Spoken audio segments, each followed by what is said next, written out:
Thank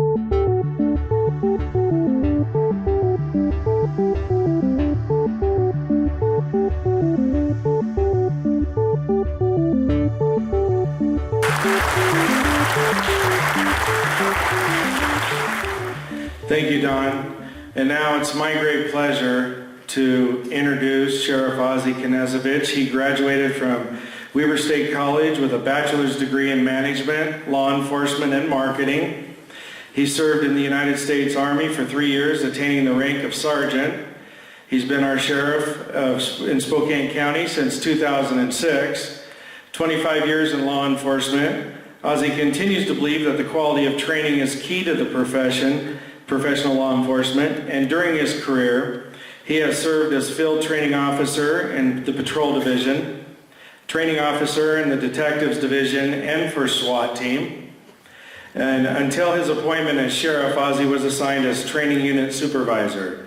He's part of our community, married for 28 years to his wonderful wife, Paula, and they have 3 children. So here's Ozzie Knezovich, uncut, and the truth about real threats in our community. Thank you.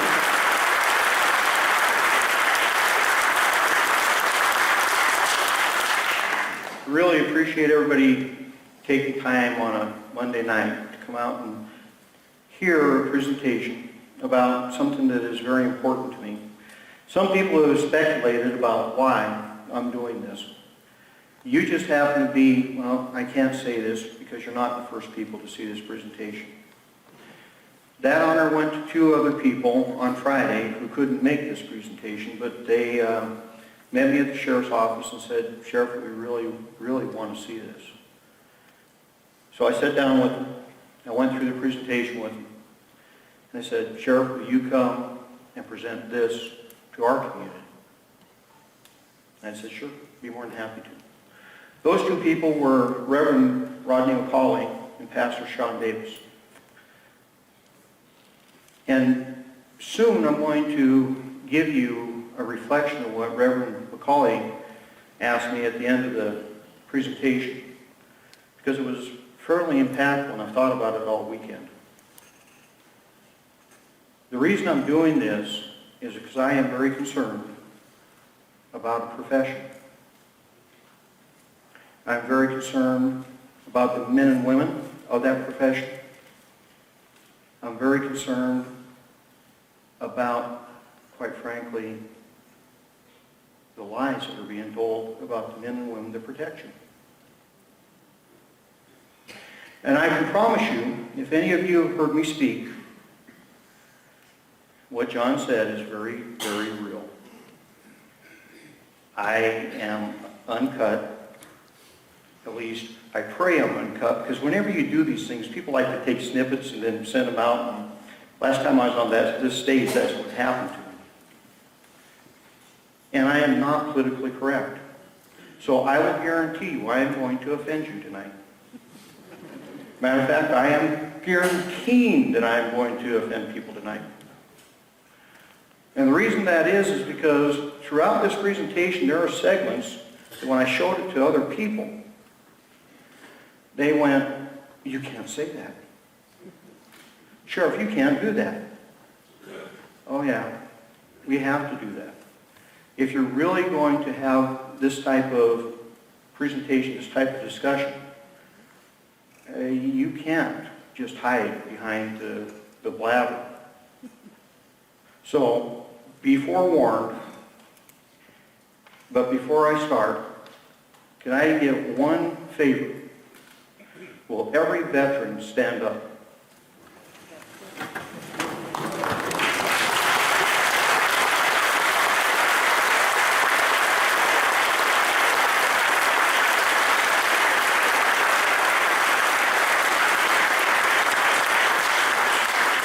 Now there's a reason I had you stand up, and it will become apparent throughout this presentation. All right, now praying that we have no technical difficulties, because we know technology. We're going to have a discussion about the threats that we face, because there are people out there, folks, are telling you there are no threats. It's all made up. Matter of fact, I had a Facebook discussion with somebody, actually an elected official. He told me that ISIS isn't a threat to the United States. I think I used the word ostrich. I warned you, uncut. But that's literally what he said. Well, show me. Well, folks, the U.S. Attorney's in the audience with us. And he will tell you the FBI is probably the most tight-lipped organization in the world, and they don't talk about nothing. You have no idea what those men and women that serve you on a daily basis have prevented in this country. You have no concept. And I'm going to get into some case studies that you're going to go, that happened in Spokane? Yeah. We didn't know about it? No. Why not? FBI doesn't talk about cases. Right, Mike? So, one of the things that has been spinning around for a little while is the term constitutionalist. And I warned you, we're going to start right into it. Problem is that term has been hijacked, folks. That term has been hijacked by people that have done some very, very bad things in the name of the Constitution. And for 25 years that I've been in law enforcement's been struggling to try to figure out, what do you call them? What do you call these people that do all these bad things? And sadly, the name constitutionalist has kind of stuck. Anybody in this room does not believe in the Constitution of the United States? Raise your hand. Well, let me reverse that. If you believe in the Constitution of the United States, raise your hand. You're all constitutionalists. You are. Isn't it a shame that we have divided ourselves into camps? Wasn't there a day that we used to call ourselves Americans? That was good enough at one point. Americans. But we have so vastly fractured ourselves as a nation that now we're patriots, progressives, libertarians, civil libertarians, militia, elf. I can't name them all because that's how far we've torn ourselves apart. And you know something, folks? George Washington warned us that that was going to happen. When he said, you really don't want to do this party thing because it will divide this nation. Anybody want to say we're united? And that's a shame. So, what are we talking about tonight? Well, we have white supremacists. We have gangs, the lone wolf actors, and those are ones really hard to nail down because they do things just because. There's no rhyme or reason to what sends them over the edge. Some is ideology, some is politics, some is they've been wrong somewhere down the line. But this is a major, major threat. Then on the left we have the anarchists. And if you notice, I don't have radicalized extremists next to their name. Because they believe in chaos. These are the people you don't invite to your party. These are the people you don't invite to your protests. Because these are the people that turn your protests into riots. You have the Earth Liberation Front, Animal Liberation Front, and folks, depending on who's in the White House, is depending on who's active, on what side of the spectrum. When Bush was in the White House, it was the left that was active. Obama was in the White House, the right got active. Because we have divided ourselves. And each and every one of these all claim to support that.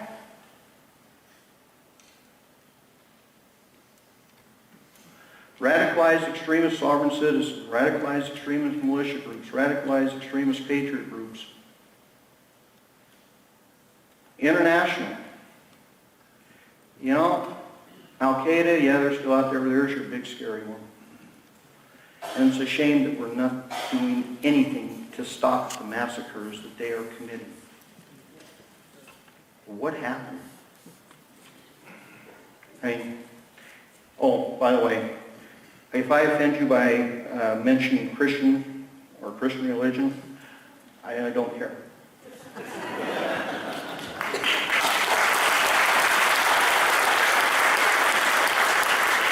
Because that amendment says freedom of religion, not freedom from religion.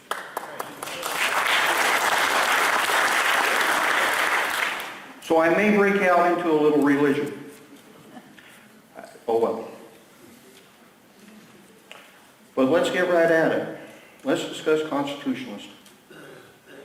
What is it? How do you define it? Why?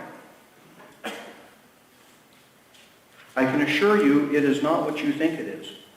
If you're sitting there thinking because back in December a deputy made a comment and everybody decided to go a little crazy on one narrow band of radio, that's not what he was talking about.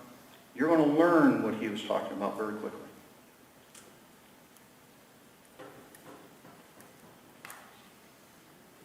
This is what he was talking about. May the 20th, 2010 started out like any other day. Two veterans of our West Memphis, Arkansas Police Departments, Bill Evans and Brandon Powers, were patrolling the interstate as part of the department's drug interdiction team, something they love to do. They became involved in what seemed to be a routine traffic stop, though I've always warned my officers there is no such thing. But really, how much more routine can you get in pulling over a father and son in what looked like a church bus? My men didn't realize who or what they were dealing with. Neither officer made it home. And one of them was my son. I'm Bob Howard, Chief of the West Memphis Police Department. My officers, Bill and my son Brandon, didn't realize that there are people at war with this country that are not international terrorists. They are seemingly ordinary people, just like you and me, but they don't recognize the federal government's authority to impose laws or taxes on them. They're known as sovereign citizens. Their beliefs may sound so out there that they appear comical or crazy, but don't discount or ignore these people because they're willing to kill and be killed for these beliefs. We as law enforcement officers need to recognize this very real threat so we can protect ourselves. And maybe if Brandon and Bill had been able to recognize the warning signs of sovereign beliefs, they'd be alive today. Exit 275 on the 40, these guys just shot a police officer right on the exit. You said later, you said officers been shot on 270 what? Exit 275 on 40, on 40. Where are you right now? I'm at the exit, just right in front of me, about 100 feet. Okay, it's a white what? It's a white caravan. A white guy, please hurry. He went, oh my God! I was shot. Two cops are dead. They're almost in the ditch. They're both dead now. They killed both cops. They shot one before in the ditch. The other one ran behind the car. And they shot him in the head. All right, where's the suspect now? They just left in a white caravan. They went right up the exit. That's why on an automatic weapon. They're all with automatic weapons. So where are you at now? I'm sitting right over the top. What county were you in? Whoa, I'm in the center of the truck. You can't lose this. It's here. Yeah. Somebody got to come forward. He's coming.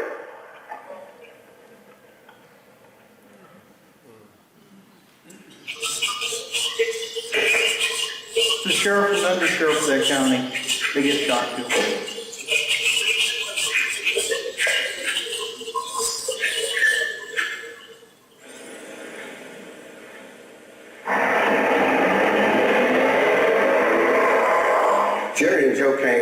to stop for good after they killed my son and his partner that day. The night before, 2 other courageous officers were injured. We as law enforcement professionals face danger every day. We know that's part of our job. Hopefully this video is giving you some new tools to keep yourself safe. No officer should have to die like Brandon and Bill. I've had the honor to meet Chief Powder. I've heard his presentation a few times. First time was pretty much raw, almost a few months after it happened. The warning sign he was talking about, if you watched my little, was that license plate. They don't believe they have to have normal license plates. They don't have to do that. The thing is, folks, we have become a nation of we don't have to. We don't have to obey the laws. We don't have to obey anything that we disagree with. If you don't believe me, ask a teacher.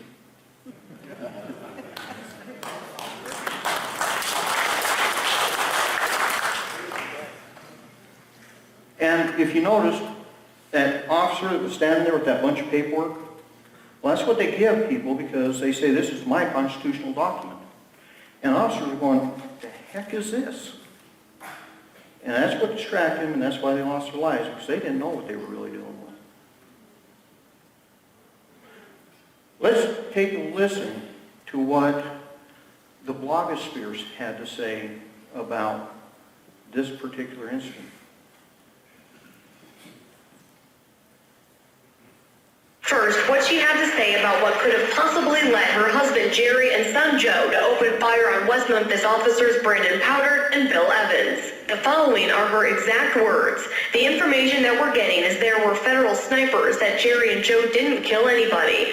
We have reports from people who have seen video from Russia that shows that Jerry and Joe and the officers were fired upon by federal snipers. So why do you think that federal snipers would be, were they after Jerry and Joe? She said Jerry was very dangerous because he was helping people to complete their contracts, the agreement they had with their mortgages and deeds of trust, and he's helped people with almost 200. Fox 13 found conspiracy theory websites that are circulating the idea that Jerry and Joe Kane were ordered to be assassinated by officials with President Barack Obama's administration, causing his top spy chief to quit.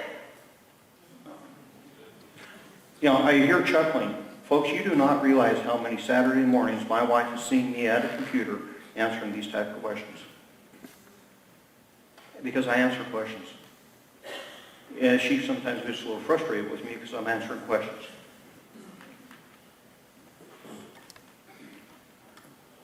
According to this, the president ordered that assassination.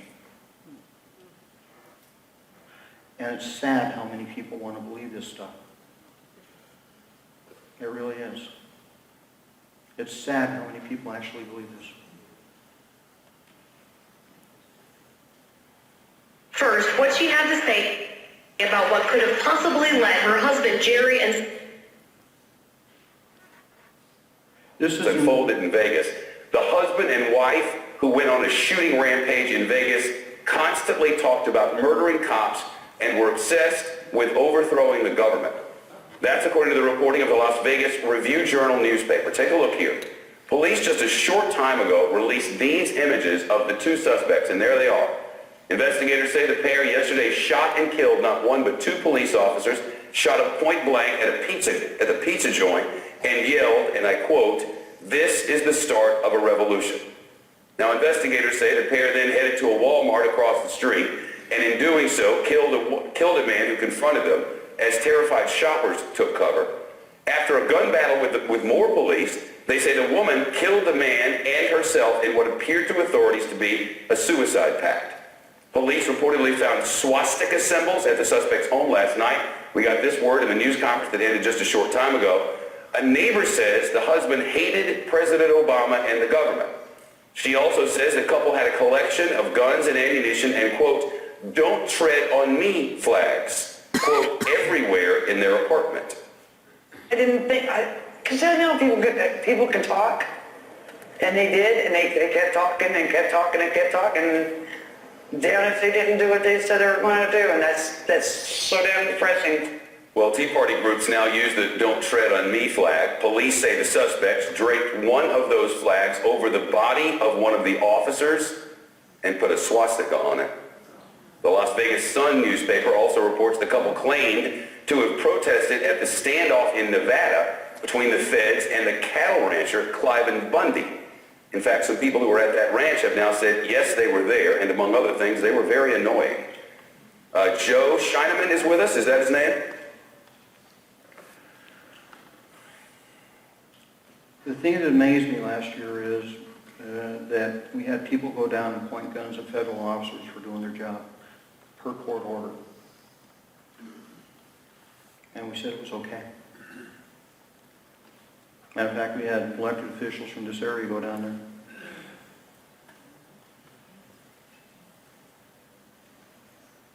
Where did that become okay? When a federal judge issues an order, and by the way, that individual,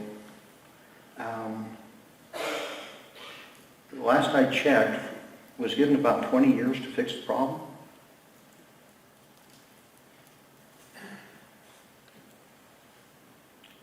Remember I said you can't control who comes to your party?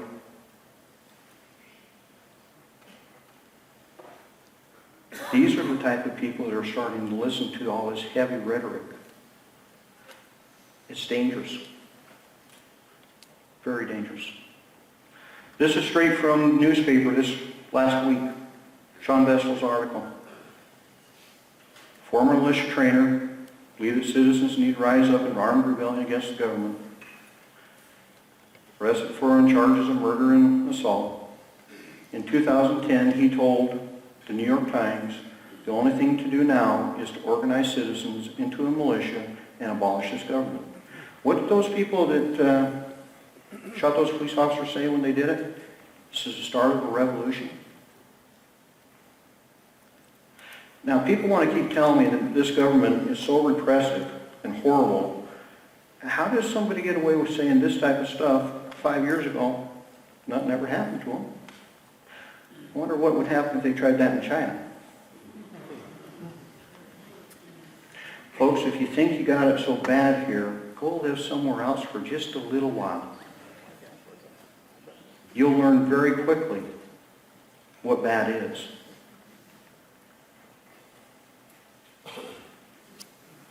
This is local. Michael Hicks claims he's not a regular citizen, not ruled by the laws of the government, and today, once again, he even denied the name the judge asked him to confirm. Thank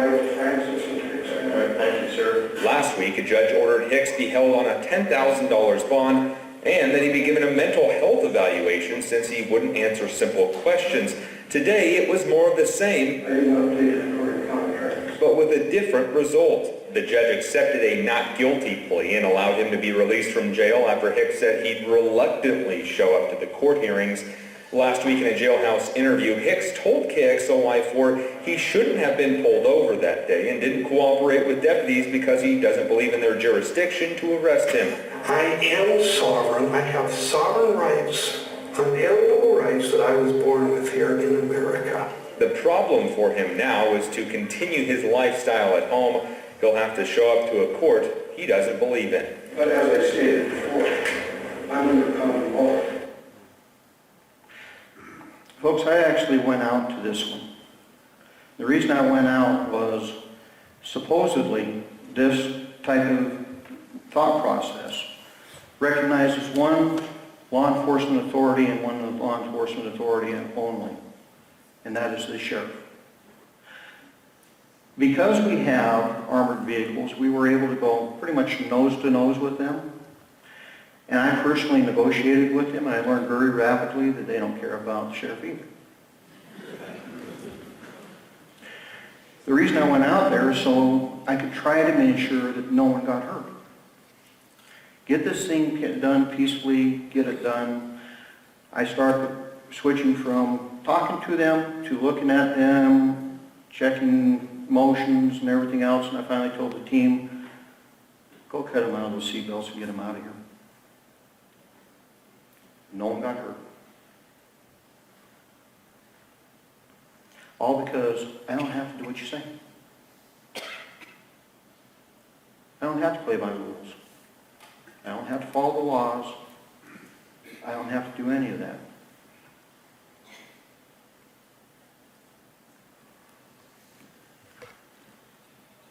Can you all read that? If you have trouble, let me know and I'll read it for you. But this is a straight up email to me. Okay? To me. I got this. Sir, are you Jewish? Do you support the Jewish-only owned private corporation, Federal Reserve? Would you kill constitutional Americans who created a Gentile-owned Confederate Reserve to cover half of America? All the old Confederacy, Louisiana lands, Washington and Oregon and Alaska, which we covered. They're fed up with affirmative action, dictatorship, war on white drugs, hydrocodone, and the original Coca-Cola that had a little bit of cocaine in it for hangovers. Anybody want to claim them in our club as constitutionalists? Huh? But they say they are. Does anybody want to claim them? Okay. Next. I was arrested for being a constitutionalist. No, you weren't. You were arrested because you didn't want to follow the rules. Because people don't like to follow the rules, my deputies get these type of threats.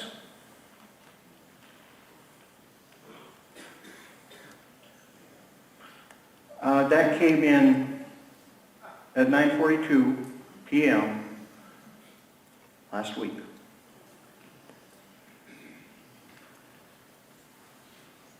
Remember what I said about you can't control who you invite to the party when you start a flame or try to start a flame on Facebook? I hope if anything happens to any of my deputies, that the people responsible for this little firestorm, I hope you all hold them accountable.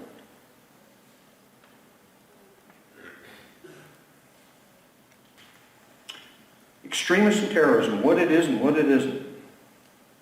Before we go there, we're not quite done with constitutions. This document, right here, this very document,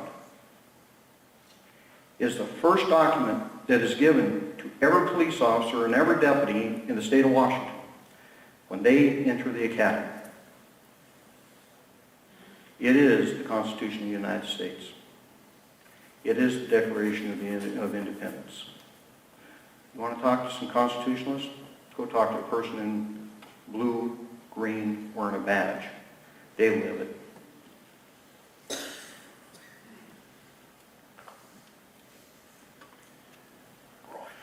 The only time you get in trouble, folks, because you have all kinds of protected rights, but the thing we forget about rights is with those great rights come great responsibility.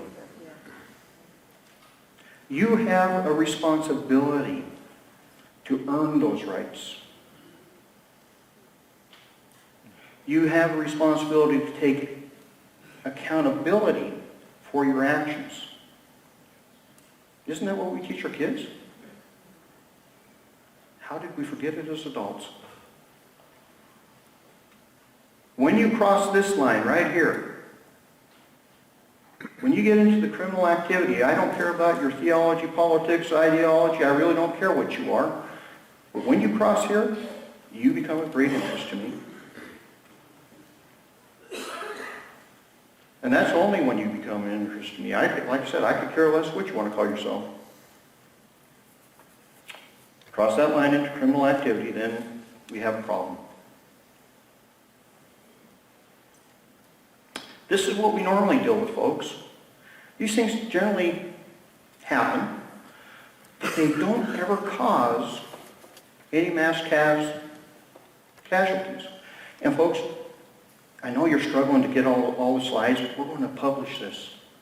It's being filmed. We'll give it to you.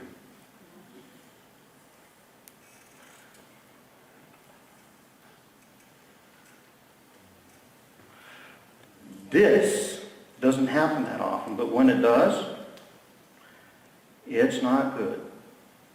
19 little children died because somebody who claimed to be a constitutionalist and a militia member blew that building up.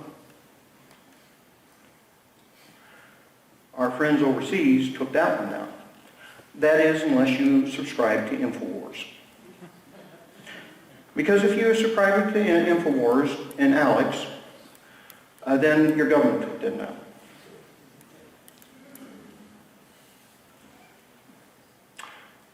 Alex makes a lot of money on fear books.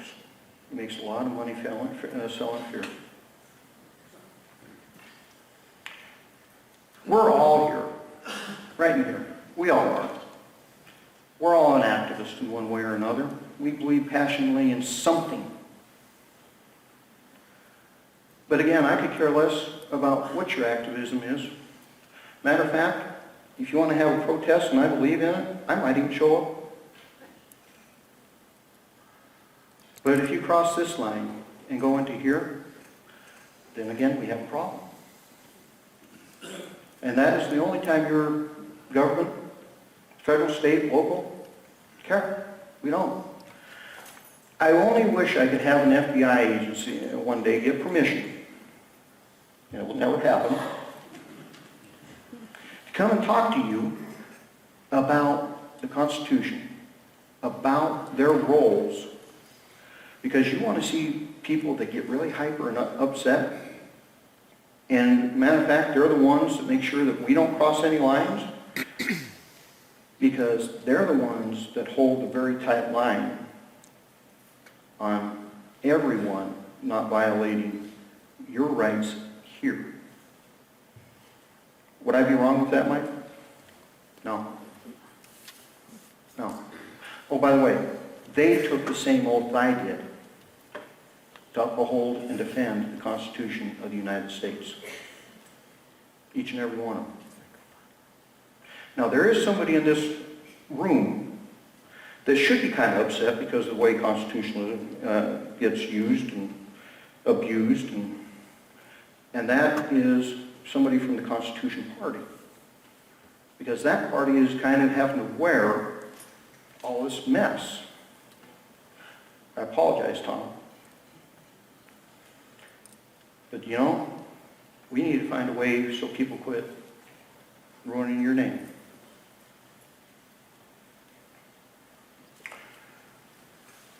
I'm going to take you on a little stroll of 30 years in this area,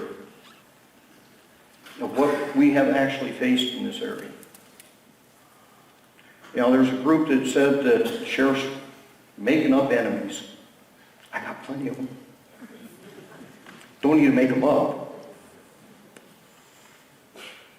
You tell me after the end of this if any of this is made up, because this is exactly what you have lived with. If you've lived in this community for any amount of time in the last 30 years, you will probably remember some of this.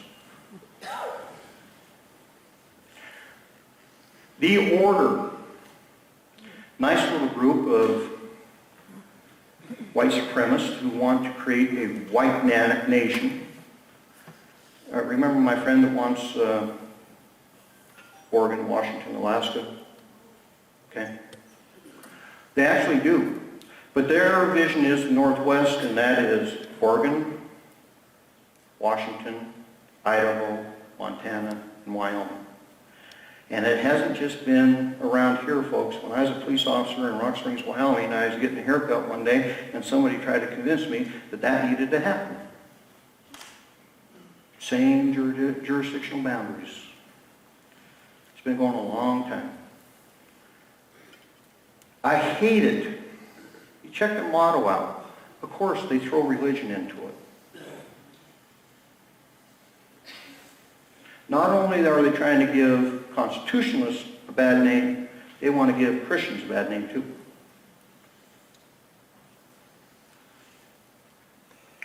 Robberies, murder.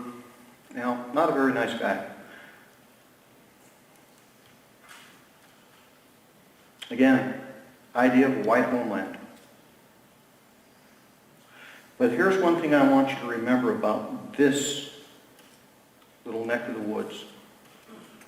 That every time this hate raises itself in this community, there are people like this that stand up and say, nope, not happening.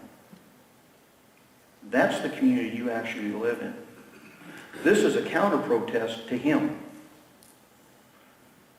Whenever hate raises its head in this community, there are members of this community that say, not here. And you should be very proud of that. But we forget that. Why? We like to beat ourselves up all the time. We don't ever focus on what's good. We'd rather think about what's negative continually. Kehoe brothers and family and members, they bombed City Hall. Oh, by the way, I want you to start counting now how many times that I mentioned the word bomb, IED, explosive. Okay? Bombs the Spokane City Hall, white homeland.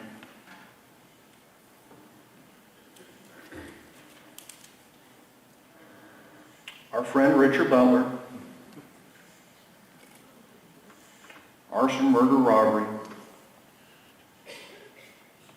still persists. His disciples, this young gentleman started out with an arrest at Aryan Nations. We not only kind of import, we export this junk because when he left, he went to Oklahoma City and firebombed a synagogue. Anybody keeping track of bombs? Another one of Butler's friends, he went down and went on a shooting rampage in LA, Jewish synagogue. The Phineas priesthood. Again, why? Why? Vigilantes Christendom. I'll guarantee you the Savior probably doesn't like this one. Last I checked, that wasn't part of his doctrine. Hate generally is not part of his doctrine.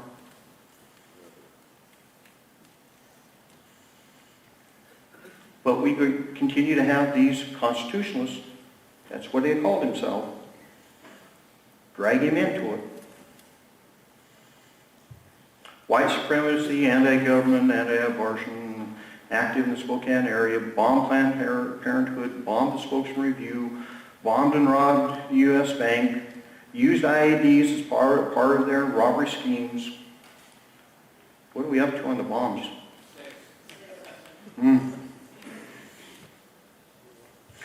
This is what they were armed with, folks. Grenades, ARs, actually their rig had machine gun parts cut in it. We didn't have long rifles at this time. We had shotguns, that's it.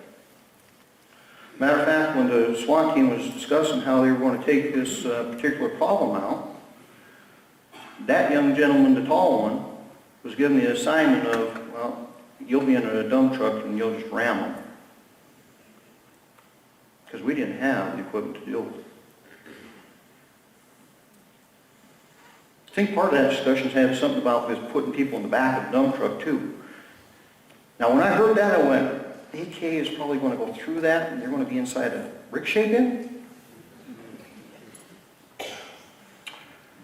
But that's the threat that they faced. Larry, he likes bombs and booby traps. Federal judges convicted.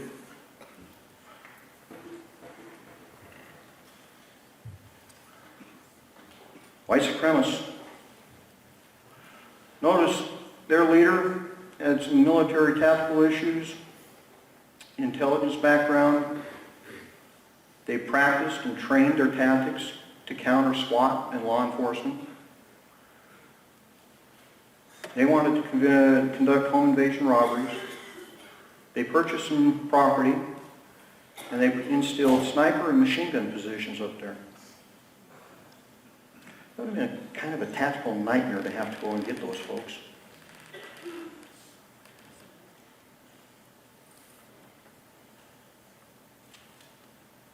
Especially without any equipment to do it.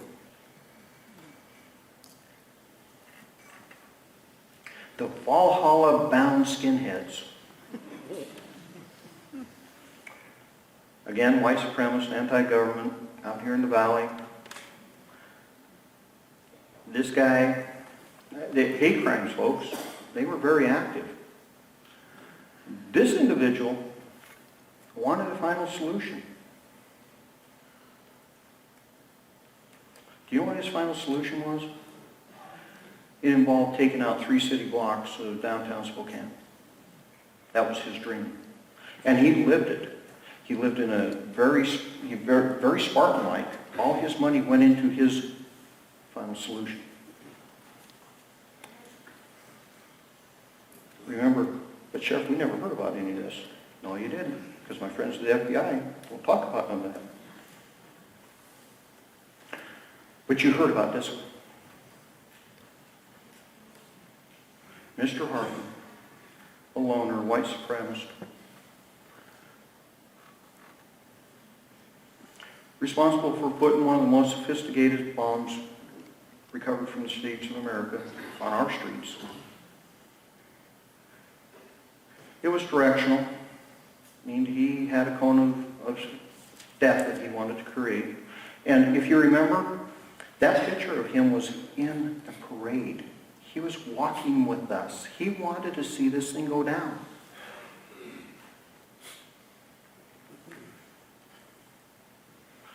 It was chemical, biological, and anti-personnel. The chemical, rat poison, was to stop blood from coagulating. Any Vietnam War veterans can imagine what the biological was. Same thing punchy sticks might have been associated with. And anti-personnel being these nice little lead weights. Remote controlled. This is a parade route. That's the cone of destruction. And you don't know, folks, who knows? If it would have went off, we might not be here tonight. I was in this parade.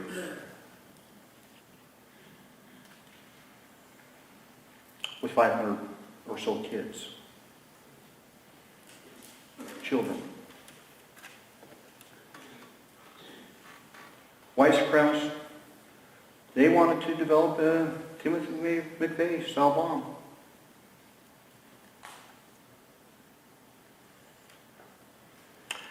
A lone wolf operator, his trip was chemicals, ricin. Federal judge and the president. This one really disturbs me. At one point, you saw his name on billboards in this community. That's how much of a threat he was. We literally put billboards up trying to get him found the first time. And this one, again, gives me a lot of problem. Because they knew that this young gentleman was an escape risk when they let him out of prison and gave him a bus ticket to come to Spokane and check himself into Airway Heights. Which he didn't do. And I just couldn't seem to get partners to think that this was bad because, well, he'd been in prison. Hadn't acted up too much in prison. Must be reformed himself. Right until he killed that young lady in Lake Stevens. Yeah, I'm bitter. Let me tell you, I'm bitter about this one. He wanted to take out Pig out of the park if you didn't read it.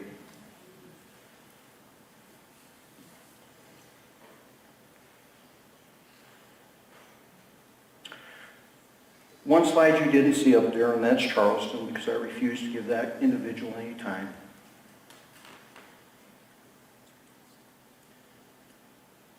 I am very proud of the city of Charleston because instead of hate, they wrapped themselves in Christ's love and tried to heal their community.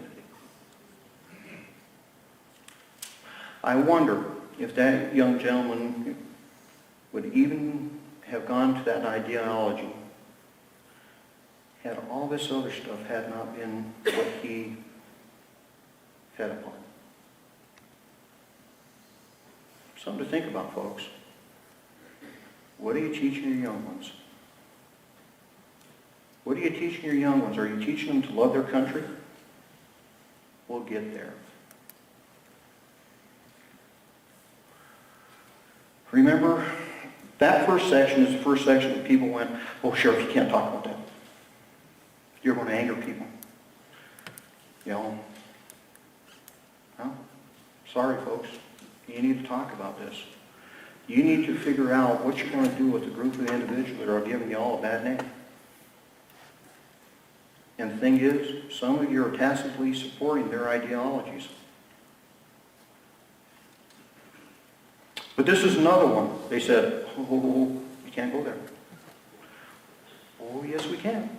It is it, right here. Radicalized Islamic extremists. They exist. This young gentleman, we found him because he blew himself up. But he had been down here doing some surveillance at the federal court building.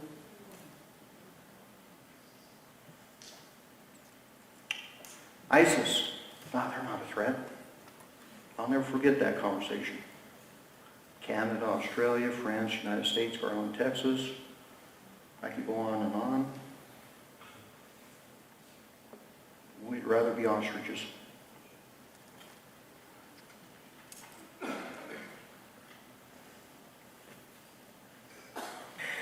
London, England, May 22nd, 2013. Michael Adebolajo, 29, and Michael Adebowale, 22, both British Nigerians, used a vehicle to strike and disable a British uniformed soldier and then attack him with kitchen knives and a meat cleaver, attempting to behead him. This was a blood on his attack. hands? Both were converts to radical Islam. Both had prior criminal and radical Islamic history. Ottawa, Canada, October 2014. Michael Bibot, 32 years old, shot a Canadian soldier in the back as he stood guard at a war memorial. This was a daylight attack. Bibot was a convert to radical Islam. He was a habitual offender with low-level criminal activity and drug usage. He had previous desires to travel overseas, mental health history, and lived in a homeless shelter. Queens, New York, October 2014. Zale Thompson, 32 years old, attacked 4 uniformed police officers with a hatchet, seriously injuring one. Thompson was a convert to radical Islam, unemployed, reclusive, with depression issues. He had prior U.S. Navy experience. He had multiple misdemeanor domestic violence arrests. He was very active on social media, viewing jihadist materials. He desired foreign travel, stating, "I will attack here if I can't attack there."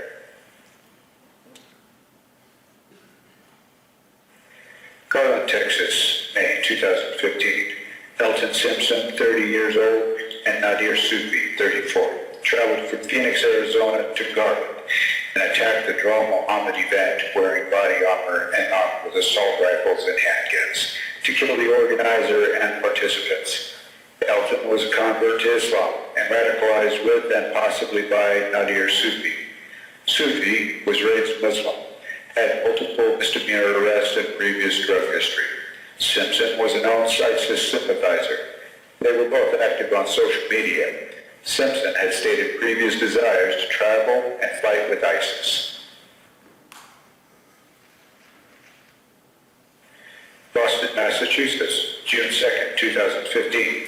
Usama Rahim, 26 years old, attacked officers with a large knife during a law enforcement contact. This was again a daylight attack. Rahim was raised a devout Muslim and later radicalized. He was the subject of current FBI Joint Terrorism Task Force investigation. He was active on social media and sympathized openly with ISIS. He specifically wanted to kill law enforcement officers, referring to them as the boys in blue.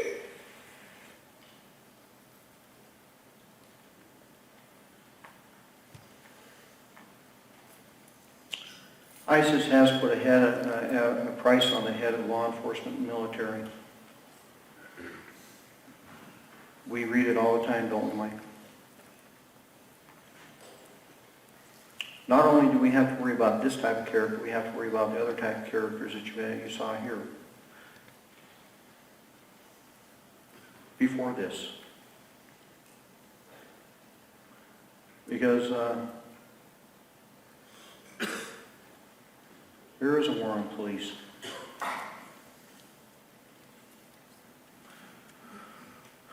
This, folks, is a myth. Right here. I use the term war because everybody wants to throw the term war into police work. Today, I asked my command staff, how many of you have ever used the term war in reference to your job? Do you know how many hands went up? 0. War on drugs came from President Nixon. Politicians use that word. But we do have a war on police. How many police officers have been assassinated since December? I said assassinated.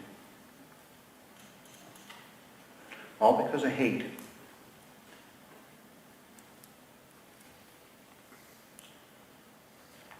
This is another part where people said, oh, Sheriff, you cannot talk about this. You can't do it. Oh yeah, we have to. Because this is what started all this nonsense about police militarization and all this other stuff. And the problem is, this wasn't based on the truth. The other problem is, and not much has changed in 2,500 years, because I believe it was Thucydides that said, people hear the first thing and they believe it. And they never check out the facts. Yes, I get philosophical now and then. I do a lot of reading. But remember what I said about when you decide you're going to have a protest, you don't want certain people coming. This reporter actually, this was face-to-face. He saw the guns in their hands. These people went down there and they turned a protest into a riot. And we are jobless men. This is now our job, getting justice. If that means violence, that's okay by me. Can anybody tell me what kind of justice comes out of violence? I've heard this time and time again. And the only thing that comes to my mind is a lynch mob coming towards the sheriff to get somebody out of jail to have justice. Justice is not gotten by violence. Not in America.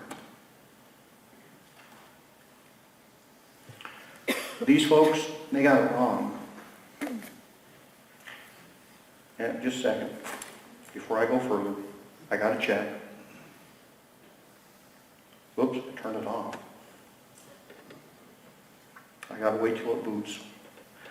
Because I've been giving the ACLU about 2 weeks to give their side of the story. And you'll see it here shortly. Let's watch the video first. The militarization of America's police forces has captured the nation's attention, largely because of Ferguson, Missouri.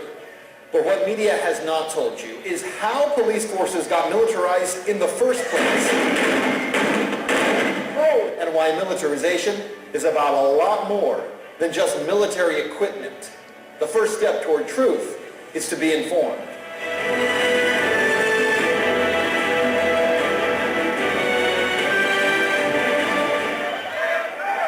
They were images that captured the attention of the entire nation. Police responding to protests in Ferguson, Missouri, after an unarmed black teen was shot to death in the middle of the day. Disperse the area immediately. You are in violation of the city curfew. Michael Brown's death triggered looting and protests. You are subject to arrest and continued actions. Now, what stunned the nation was how police responded to those protests. Not like a police force, but like a military unit. Armored vehicles, flash grenades. For millions of Americans, this was a stunning sight on American streets. Now, we've been warning people about the militarization of police forces for well over a year before Ferguson happened. Remember But the that rest of the statement, media well acted over a like year. they had no idea, and maybe they didn't. Here's what apparently they didn't know. It's called the 1033 program, or the Department of Defense Excess Property Program. In short, it is a federal program that provides surplus DoD military equipment to state and local civilian law enforcement agencies for use in counter-narcotics and counter-terrorism operations, and to enhance officer safety. So what kind of equipment are we talking about here? Well, first of all, it's not all weaponry. Yeah, that's one reason I think a lot of people will come to me and say, well, don't you think we should ban the 1033 program? And I'm actually against banning it completely because we do get things like emergency blankets, emergency cots, even computer hardware as well, things that small agencies sometimes just can't afford. Chief Larry Kirk is the police chief in Old Monroe, Missouri, a department just a few miles from Ferguson. He is one of the few police chiefs in the country who actually opposes receiving military equipment. Well, my question right now is really if we should be having a lot of militarized weapons that we're actually seeing now come through the program. Being realistic, there's no reason I'd ever need an MRAP. Most departments would never need one. That is not an MRAP. The MRAP that Chief Kirk mentions there is one of two armored vehicles that police departments receive by grant through the program. The other is the Bearcat, which, as you can see for yourself in this Bearcat promotional video, is quite the vehicle.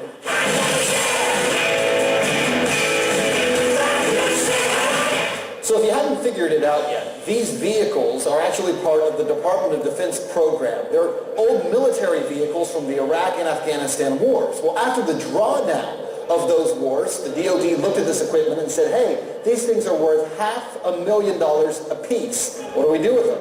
Instead of throwing them away or selling them off, they simply grant them to police departments. A New York Times report says about 500 planes, helicopters, and mine-resistant armored vehicles have been obtained, alongside 94,000 machine guns.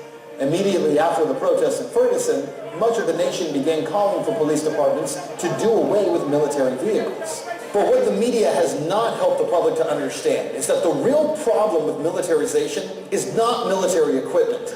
It's the use by police of military tactics. Okay, how many jet fighters do you think we received? And an MRAP is not a tank. Nice propaganda. And that's what that was, propaganda. Well over a year. Well, we'll talk about that. Chief Larry, Old Monroe, well, he probably doesn't need an MRAP or a Bearcat or much of anything else with a city of 276. By the way, I've been trying to get a hold of Larry for about 4 months, and City Hall, you can only reach it during certain times on certain days.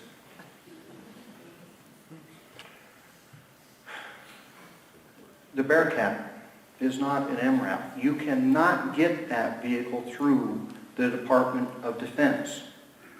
It's another lie. Isn't it, Jack? Just say yes, Jack. The reason I pick on Jack is Jack emailed the DOD, and the email he got back read kind of like this. Just so we're talking apples to apples, you can't get an MRAP or a Bearcat from us. You can't. You cannot get a Bearcat from the military. They lied to you, folks. Truth in media.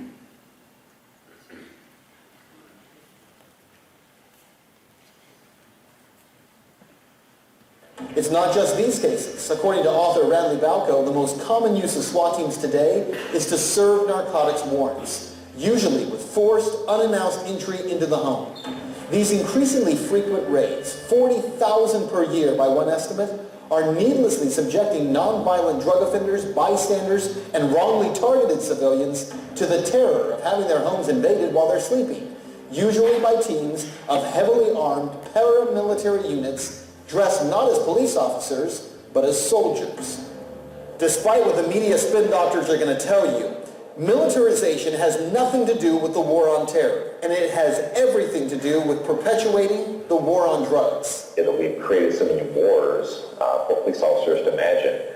In other words, in the military, they have wars they go fight. Well, we've told our local law enforcement, you have wars in the street. We have a war on crime. We have a war on drugs. If you continue to tell people they're in a war, you're going to create warriors, and you're going to create soldiers that you're now putting on the street. I really wanted to talk to Larry about this one because I've yet to see that type of training. 40,000 SWAT operations a year, folks. Let's put this into perspective for me. Who's good at math? Okay, here we go. There are 18,000 police departments in the United States. Could somebody divide 40 by 18 for me? It's a little over 2.5, I believe, or something like that. Kind of right? Would that be right? Okay. Now, since many agencies are kind of small, let's just take that to the third largest agencies. So that'd be what, 6,000 agencies? Can we divide 40 by 6,000? It's about 6.5. So if the largest agencies in the United States all did search warrants, that means there's only 6.5 a year per agency? Does that put a little bit of context to that? And good luck getting a no-knock in this state, right, Mike?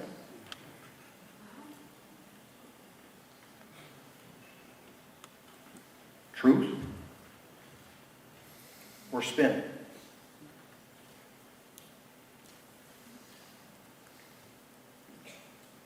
I received this Google alert based on these videos, and I was kind of shocked.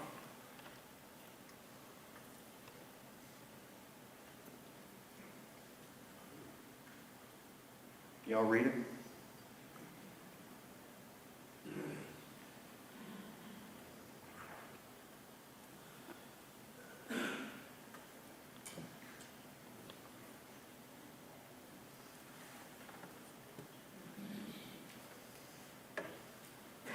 Okay, I want you to look what's on the end of these guns, because this was sent to me too.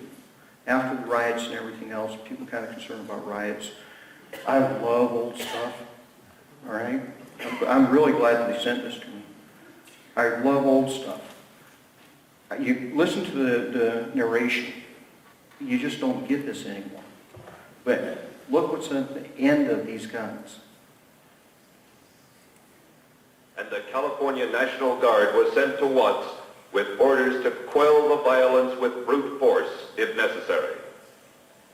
The spectacle of American soldiers shooting it out with American civilians was even more shocking than the rioting itself. The nation was stunned and horrified. No smugness now. This time it wasn't a foreign country. This time it was Anarchy USA.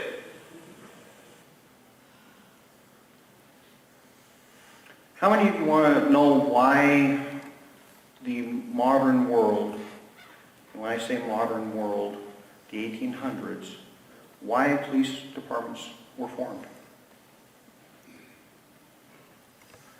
In England, in 1829-ish, when Sir Robert Peel developed the first metropolitan police agency in London, one of the functionary mandates given to law enforcement was this: we're supposed to enforce law with the least amount of force possible.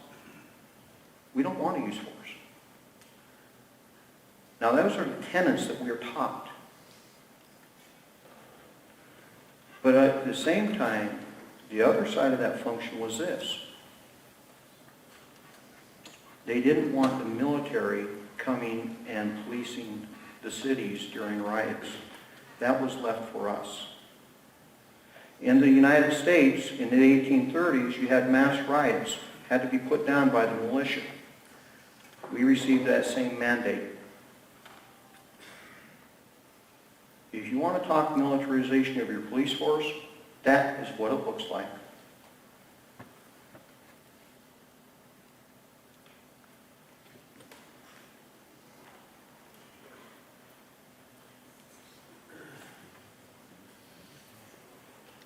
And setting the torch to over 50 square miles of the city, hidden snipers held police and firefighters at bay as fires raged unabated.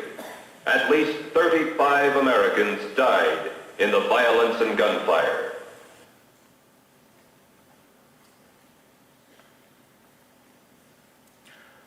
Not much has changed. We talk militarization. There it is, Baltimore. That's militarization, folks. Those are weaponized. That is a turret. That's Ferguson. It's National Guard. What happens when you don't give us the equipment to deal with the issues? It is a fact that in Baltimore, they did not let their officers put their full riot gear on. These are soft uniforms. There's two of them trying to protect their buddy there.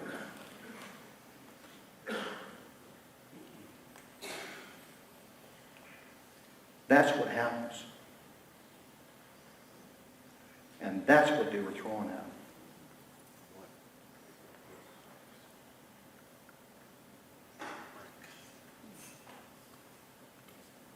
The history of SWAT.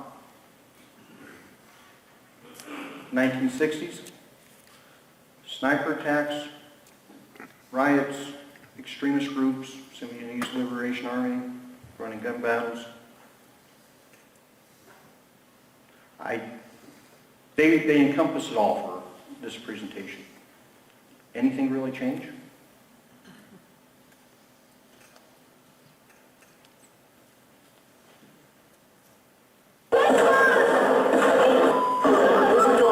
Erupting on the streets of Dallas overnight. Men with assault weapons opening fire at police headquarters, then crashing into a police cruiser with what appears to be an armored truck before shooting at officers.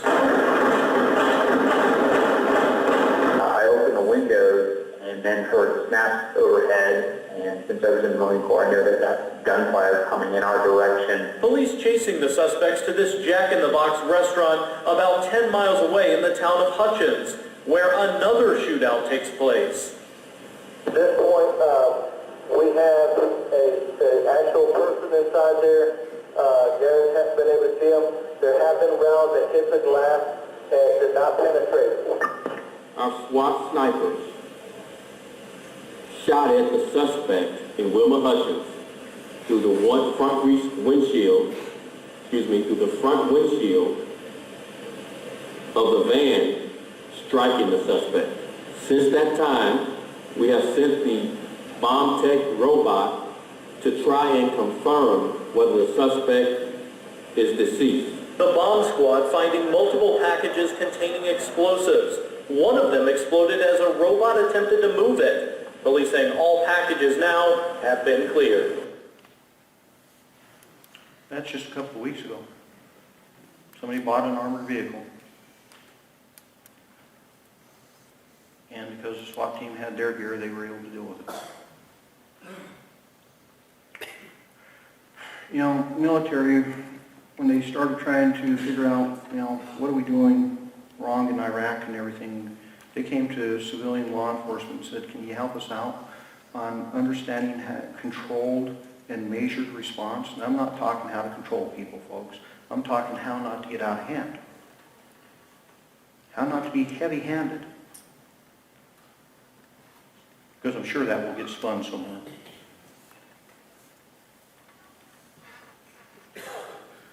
It's the other way around.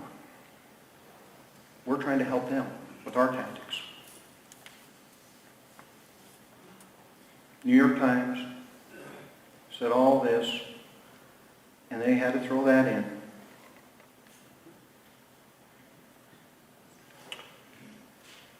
People that wear that pin are some of the most dedicated, highly trained, intelligent individuals that I've ever had the opportunity to work with. They are the people that rise up in rank because they are motivated. They're the ones that we call when we can't handle it. That's the police.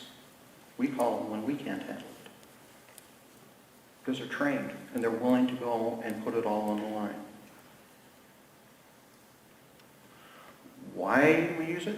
Well, high risk of violence. Is it active? In order for the SWAT team to roll, you have to go through this checklist. And it has to point out at a certain level. And even if it points out at a certain level, you still have to get it approved because we may go, is there any other way to do this? So all of this has to be talked about. Why we're going, who we're going after, what the target actually looks like. Are there dogs? What's the proximity to schools? Children present? Chemicals present? We want to know all that. Because some of this, we may not go. And folks, there was a time that gang members were actually training pit bulls to deal with us. This is mandatory. The SWAT team will show up. If you're a hostage, we will come and rescue you. Fortified locations, automatic weapons, barricaded suspect, armed surveillance, booby-trapped location, sniper situation. SWAT is an actual use of force. In order to use SWAT, you have to justify using SWAT. It's not willy-nilly. You will not see SWAT officers running around in patrol cars on normal duty. They may have their gear in the back or their trunk, but you're not going to ever see them.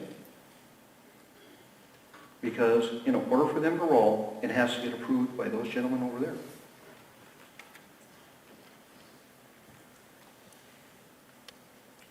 Well, let me see.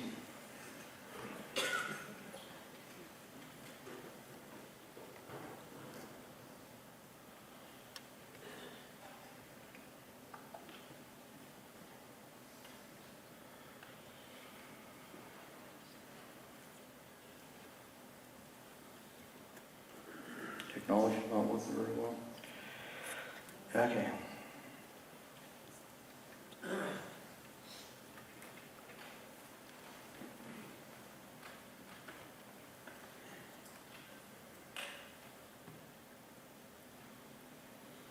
Well, I'll read it to you.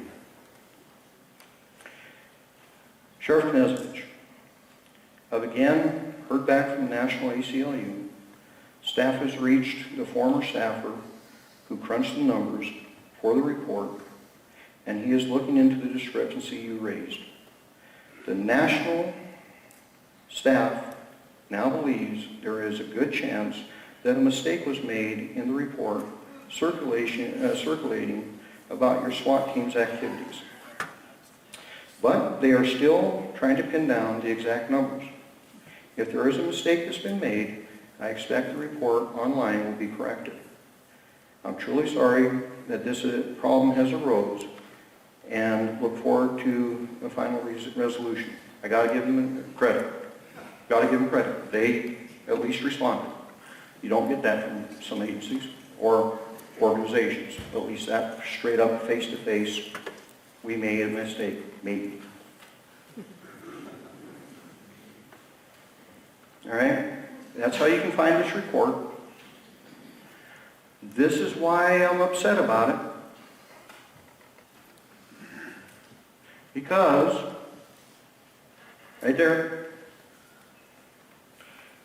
This report says, and folks, you read that as 1 year? Okay, so did I. But I gave them the benefit of the doubt, the 2 years. But they're saying in 1 year, and this is per 100,000 population, there's 471,000 population in this county at the time none of these numbers were done. So to get to per 100,000, what do you have to do?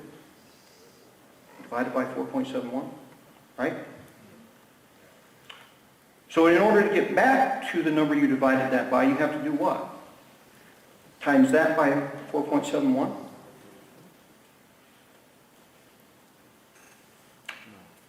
They're saying that my SWAT team in 1 year impacted 588 African Americans.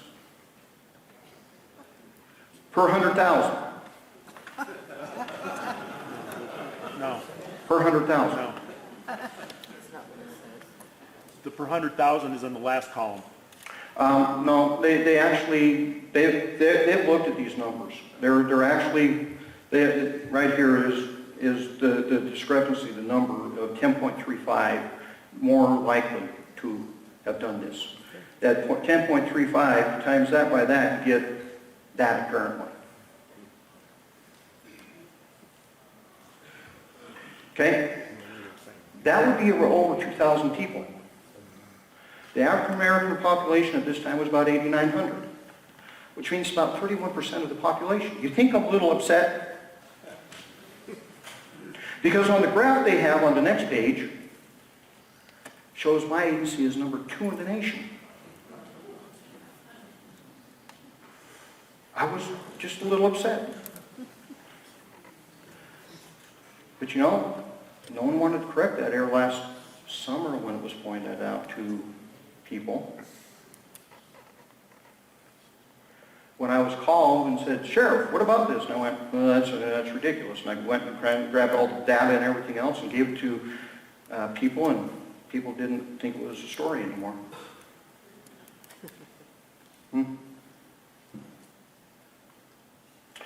They also say that SWAT is used for minor drug search warrants and a few weapons are ever found. Remember what I told you, how a SWAT team ends up going somewhere? Those are the type of weapons that came out of just one.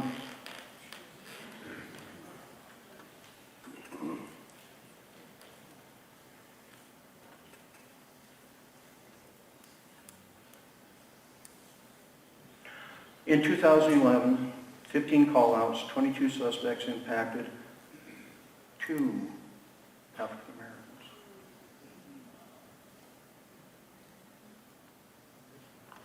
Like I said, just in case I made a mistake, and it was 2 years. In 2012, 25 call-outs, 42 suspects, 2 African Americans. In 2 years, 40 call-outs, 64 suspects, 4 African Americans, 0 for drug search warrants. As far as this right here, none of these people are contacted for drug search warrant. I don't care what kind of math you want to use, and these numbers come from the public records request that we sent them, the data we sent them. I don't care what math you want to use, you cannot make this 588 times 4.71. On your worst day, you can't make that happen.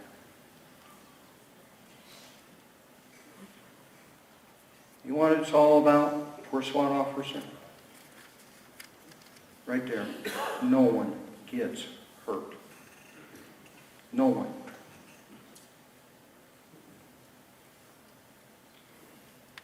The Horrible 1033 program, well, we received 3 helicopters, 1 for parts, 1 spare, and 1 on its last legs. I'm sorry, Dave. My helicopter commander's going, "Ah!" You know, dang, Sheriff, what are you doing? But it's on its last legs. We got some FLIR devices, some helmets, some night vision, 4 M16s converted to semis, the controversial John Deere Gators,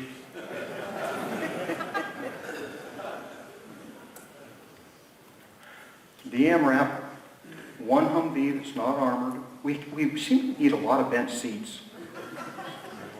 Some sights for the MR or ARs, 7 M14s which we're sending back because we just don't really need them. So we received a total of 11 weapons, 7 of which we will be sending back.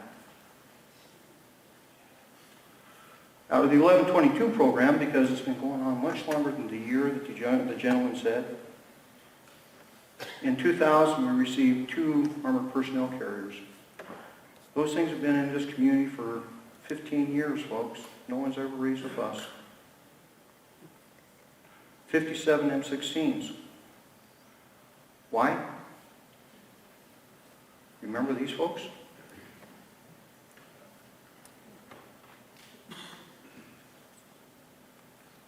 How long have armored cars been used in the United States? Well, Kansas City started using them in the 1930s. Got this one from World War II, right there. It was used to do an officer down rescue when an officer was pinned down under heavy fire. Our use, well, we got the 2 old ones from the 1974 era. One's been sent back because it fell apart. The other one's not far behind it. We bought the Bearcat. Remember, you can't get that. It's not an MRAP. And share it with the city of Spokane. That was a joint purchase. And we received MRAP. There it is. New York Times really gave the folks down in Ferguson a bad time because of this horrible Bearcat MRAP that everybody's, we don't have an MRAP. We don't have an MRAP. Oh, yes you do. Oh yeah. That is not a MRAP. That is a Bearcat. Be careful about what your news is telling you. And this is why we have armored vehicles. Patrol cars don't do well in riots. Anybody want to be inside that thing? The New York Times had to throw this in again, roadside bombs, but when's the last one? How many did you guys end up with counting? Yeah. You can aggregate, but out of the case studies, there's about 8. It's a huge, significant part of it. But if you notice, everything we talked about seems to have explosives in it anymore, right? Dallas, Texas. So if this police militarization has been happening, just how long has it? Well, I refuse to go back to the Kentucky long rifle. Because that is your first American assault weapon. Because it could outshoot the British musket by a considerable distance. We've always had them, folks. But I did go back to the Civil War. That is the AR of the day. That's the AR-15 of the day, and that was used by law enforcement. That was designed for the cavalry, quickly adopted by lawmen and outlaws alike. I wonder how many people would be telling Wyatt Earp to send his peacemaker back. The Thompson submachine gun came out of trench warfare, World War I, used by law enforcement for a long time. The bar, yeah, the Mafia used them too. That was used. And the semi-automatic pistol. Filipino Wars. I guess you really should ask yourselves, why is it there are people that do not want your law enforcement to have the equipment they need to protect you and themselves? Remember that compound? What if we send a team in and they got pinned down or they got shot up? What would we send in to get them out? Questions. We're at the question time. So I have a question asker here, and where's my other question asker here? But I thought I'd just shortcut some of it, because these are questions I get asked all the time. What about FEMA death camps? They don't exist. People chuckle. I had an elected official tell me that he was going to go up and view one up 15 miles from the Canadian border. I said, I'll drive. If it's there, I'll shut it down. I'm still waiting for that phone call. I understand that there's a building, a federal building in town, and Mike might want to think about this one, that an individual, it's the Department of Homeland Security, wanted to get in and view it, but he was told he couldn't, so he bribed or got the janitor to let him in. And he found all kinds of military ammunition and weapons and weaponry and everything else stored in this building. I'm issuing a challenge right here, right now. Show me the building, I'll go look. Just like I said with the FEMA camps. Let's go. So, if that is an actual concern, show me the building, I'll go look. What about the military coming to get our guns? They're not. All you veterans, I told you that this time was coming. If you were ordered to go and commit an unconstitutional act against the citizens of this nation, would you have followed that order? No. No. Okay. Guess what, folks? That is the answer. No. Jade Helm, it's a military exercise. Folks, the people that are worried about this, what are you going to do when Jade Helm's over and nothing happened? What's the next conspiracy? What is the next conspiracy? I don't know why Walmart closed 5 stores.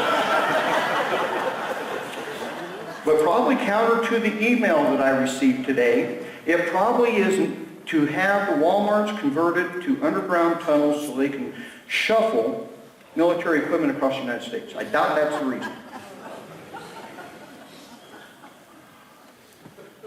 Mike, did you forget to send me a memo? Folks, you live in that 100-mile Constitution-free zone. Spokane is there. They forgot to send me this memo. I can assure you that if I violate the Constitution, Mike's going to be all over me. Right? It doesn't exist. Now, before we go on, Kent, question. These are, questions from the audience. First one, Ozzie. A growing number of men and women have concealed weapon permits. If stopped by a law enforcement officer, what should we tell them about our concealed weapon permit and our gun in our automobile? And secondly, what are the parameters for concealed weapon in terms of your ammunition? Okay. Everybody understands that the state of Washington is an open carry state. Okay? Everybody's got that one, right? Okay. If you're going to carry concealed, it has to be concealed. Okay? If you're in your vehicle and you're carrying concealed, it has to be on your body. Now, this is a squishy law. Right, Larry? It's a horrible law. Because a lot of people, man, you're in violation if you took it off your body. Depending on the officer you run into, who knows what, I've never really been too concerned about it. We don't care if you're carrying, folks, we don't. It's nice if you tell us. Actually, it's kind of polite if you tell us. When you don't tell us, we're not going to know, right? You're carrying concealed. But I do traffic stops still, and I had a chance to come up on a group of guys, and they were all like this. And I went, that's a clue. So I walked up to the window and I said, Sheriff, I'm carrying. I said, well, where is it? On my hip. Well, thank you for putting your hands where you got them. Can I have your driver's license, proof of insurance, and everything else? He had had a bad day. So I checked him, brought everything back, and said, thank you for letting me know. And he drove away. That's all you have to do. You can't have it loaded in your car if you have a concealed weapons permit. Okay? Jack? Yes, I have several really good questions here, plus some thank you notes directed to you for what you're doing. This question is, what is the exposure to active, reserve, National Guard, and retired military in our area from ISIS? Well, if you've read the paper, there are some of you that are on the ISIS hit list. We actually have a situation here locally, and I cannot go into details, but my agency has an active response plan for a direct ISIS target. So the exposure is there. It's the same exposure that every one of us that wear a uniform has. Remember Canada, that guy that shot the military guy guarding the tomb in the back? So that's the exposure. They have targeted us. Let's take a look at this one. If the federal government instructs the sheriff's office to do a door-to-door, go door-to-door to collect firearms under the presidential order, will they do it? The president has the authority to do that. It would be unconstitutional. Okay? Unconstitutional. Now, I can assure you that if you tried, this is what would happen. There'd be 39 sheriffs, and I hate speaking for other people, but I'm going to go out on a limb. There'd be 39 sheriffs in the state of Washington that would immediately file an injunction to prevent this from ever happening. Just like they did way back when with the Brady Bill. I'm sorry. One, it's not going to happen. Where do I stand on it? It's not going to happen. I will find a way to make sure it doesn't happen. What is the SO doing to train its officers not to shoot dogs unnecessarily? They don't shoot dogs unnecessarily. It's usually when the dog is latched on to them. And if you want to know how many of my deputies have had major injuries because of this, come talk to me. I have a sergeant. He's still out, right? Okay? We were talking about this today, and I can only remember one time in the last 16 years, and Jay confirmed it with me, that we shot a dog on a search warrant for SWAT. And you know, folks, I used to be the guy that was up front with the shield. And I was really glad when that dog got shot. Because that dog was right here, and it was a Rottweiler.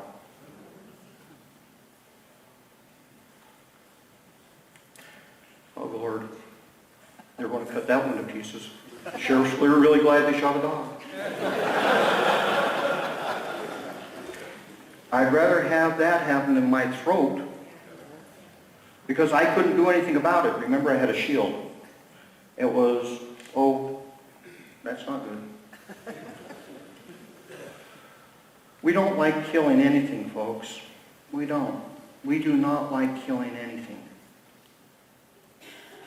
But in the middle of a SWAT operation, you don't want some dog latched onto you while you're trying to figure out if somebody's going to shoot you. This is not a huge problem. We have had more deputies injured than we have shot dogs.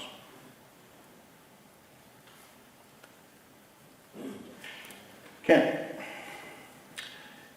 Is there any statistic showing a correlation between flying an American flag at your home and the likelihood that you'll be burglarized? Oh, there's so many answers to this. Oh, no, there isn't. There isn't. There's no correlation whatsoever. You know,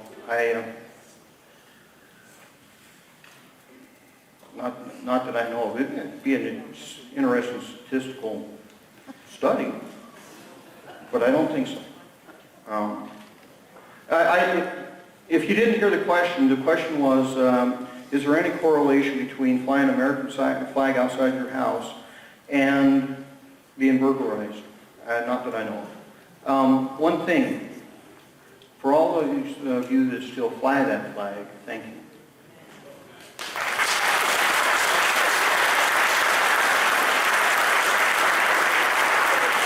Because that flag's under attack. This is happening, folks. This is going to happen. Oh, someone just tweaked. Oh. Came disconnected. John, you want to strap it back? And no, they are not being vetted very well. Okay? But this is happening. Whose idea? I don't know. What's going to happen when they get here? As soon as they hit American soil, that Constitution attaches. They have the same rights as you all.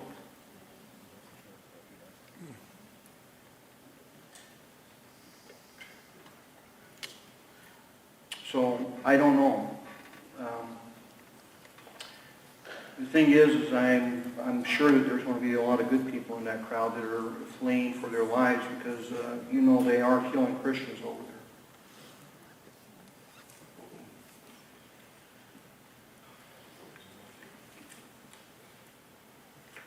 there. Is there some online source? Well, we'll get there. Ken? Or Jack, I didn't get you. Let me get to you first. This is sort of related to the previous question that you had on the screen. With the city of Spokane now declared a sanctuary city for illegal aliens, what are the ramifications for Spokane County and the Sheriff's Department? You know, folks, what you don't realize is you live in a sanctuary state. You live in a state where people fly to get IDs because we don't require anything.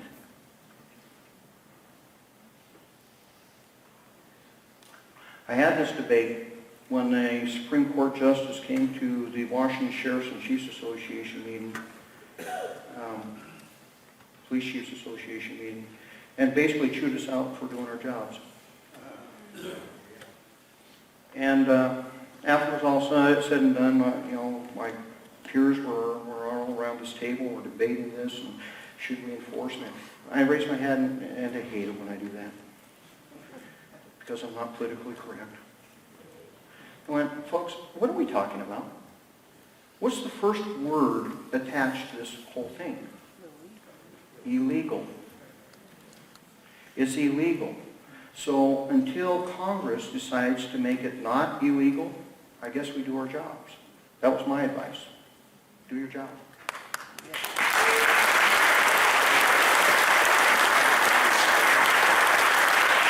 And folks, I have great passion for this because I'm second generation. I am second generation.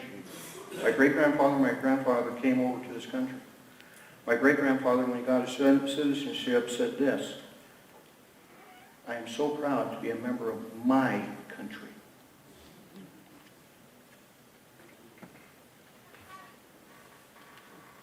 He was proud of America. It was his country. And he did everything to raise us to be good Americans. Ken? The emasculation of the police force around the country, coupled with the emboldenment of the bad guys, will surely affect enrollment into police academies.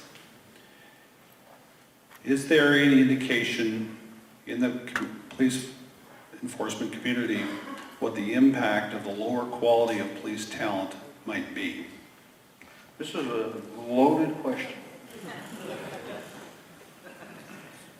Because, remember I said we're under attack? There's a special relationship, folks, and this is what this presentation is truly all about, the special relationship between the people that serve you and the citizen. In order for this whole thing to work, according to Sir Robert Peel, we have to trust each other, we have to like each other, and we have to work with each other to keep our community safe. We are you, you are us. I don't get deputies off a tree. I get them from you. And there was a time when I was getting into this profession that for one job there was 500 applicants. We had 15 and not 150. And here's why. Anybody want to be a police officer anymore? Could be because of what we're doing to the men and women that wear a badge. Because I have police officers, folks, that have come up and said, I don't know if I want to do this anymore, boss. I don't know if I want to do this anymore. No one likes us. You know the biggest challenge for a CEO of a police agency is convincing the men and women that wear those badges that you care. That you care about them. Because when that bond's broken, bad things happen. And we're not innocent in that. We are sometimes our own worst enemies. But for 90% of the men and women that wear that badge, they do it for one reason. That's because they want to make this place a better place.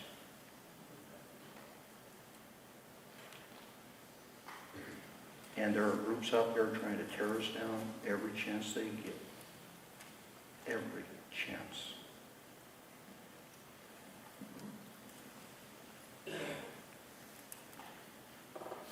To answer your question, why do you think WSP has state patrol billboards? They can't find enough quality. LASO, 1,300 positions. No one wants to do the job anymore. So, are there some online things? Well, ACLU is one of them. I read that report. If I was an instructor, I would have given it an F. You can go to this one, the Cato Institute. Okay? If I remember reading this, ACLU is American Civil Libertarian Union, Liberty Union. This one's a libertarian group. Randy Blako. Remember that name? That's the guy that did the SWAT, 40,000. This quote right here that he puts up, attributed to Justice Kennedy, is about all these horrible raids. And it says, if a widespread pattern of knock and announce violations were shown, ... there would be a reason for great concern. That's a nice piece of propaganda. That ... cut out a big piece where the justice said, but there isn't, so I ruled the way I did because there isn't a problem. But the way it's written says what? Problem. These are all botched SWAT raids. Looks pretty bad, doesn't it, folks? Right until this is an interactive map, you can go over and you start clicking on these things. 1985, 30 years is represented here. 30 years. I would challenge any business to have a failure rate as good as this over 30 years. I believe the medical profession has a death rate of about 100,000 a year. Took 30 years to put all those dots on that map. So when you start clicking on the internet, you might want to really do your homework. Really do it well.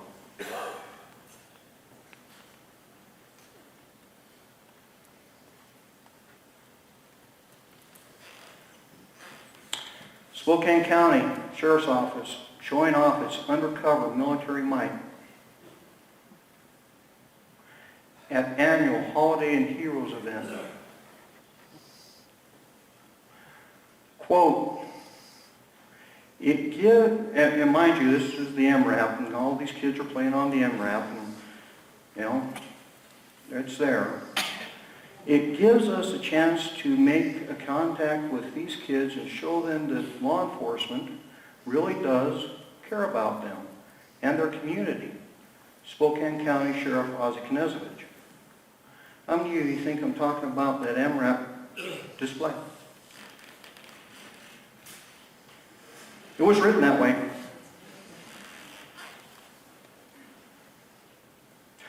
I was inside Walmart. Walmart keeps coming up. Maybe there's something about this Walmart thing. Just saying. I still don't know why they closed it down. I was inside this Walmart because we take 20 to 30 disadvantaged children from our community shopping for their parents and their siblings, and they don't know it. We're also buying them something too. We took them shopping, Christmas shopping.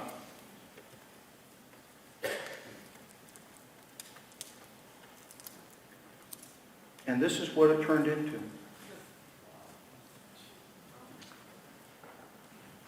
I wasn't talking about this, folks. I was talking about taking kids Christmas shopping.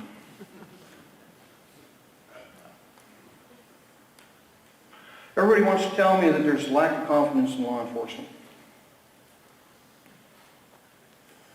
Well, for about 22 years, Gallup Poll has been doing this type of polling for law enforcement.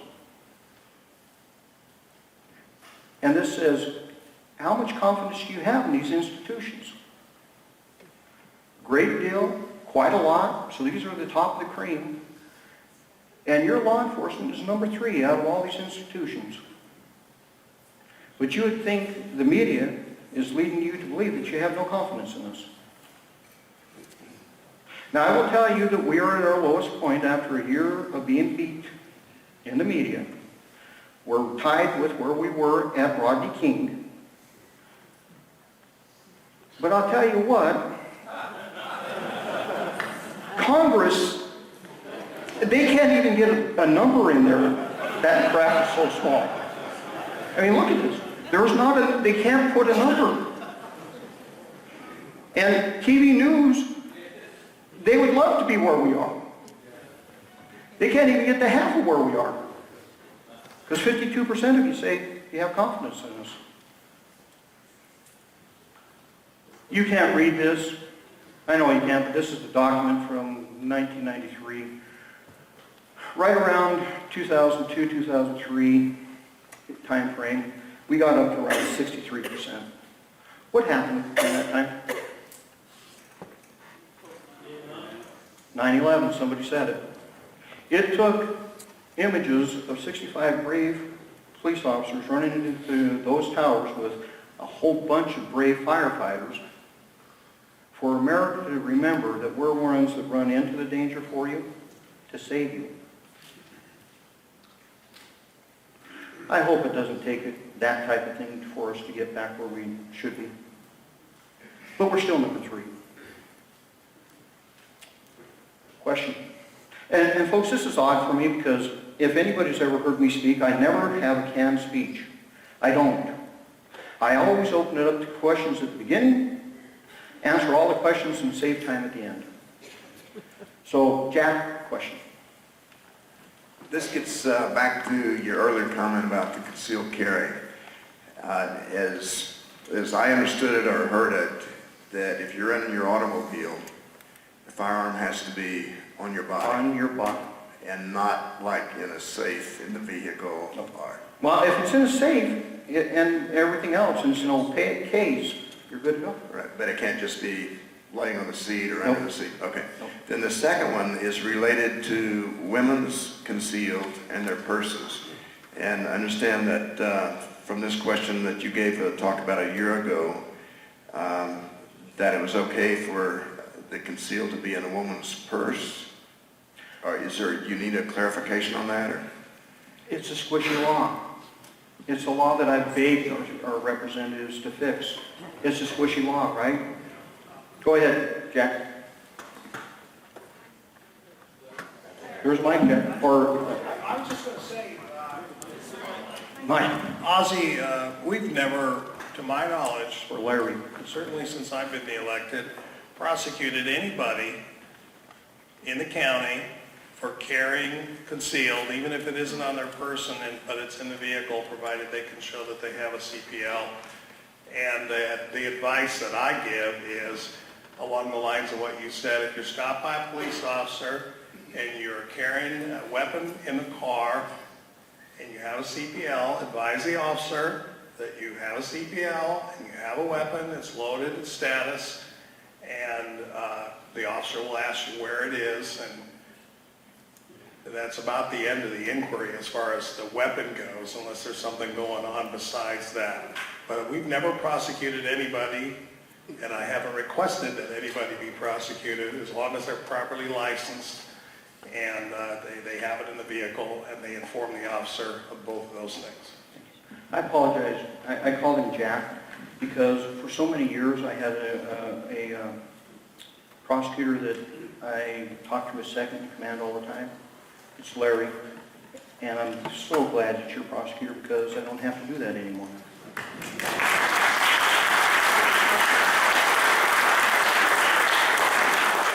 And this is one of those things that caused a lot of problems. And I've been getting the hook, and I warned you, it's going to be a long presentation.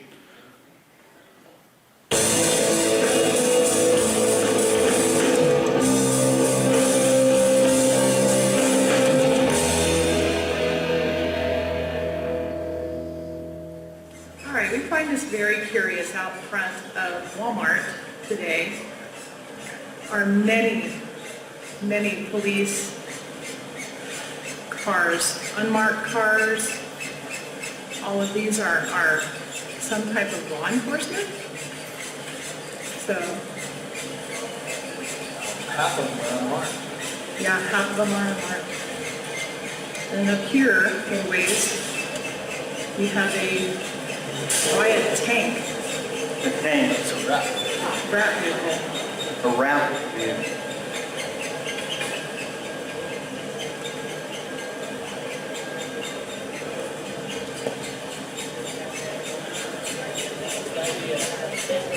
Not sure what it is. It says rescue on it, so we're supposed to feel safe. Of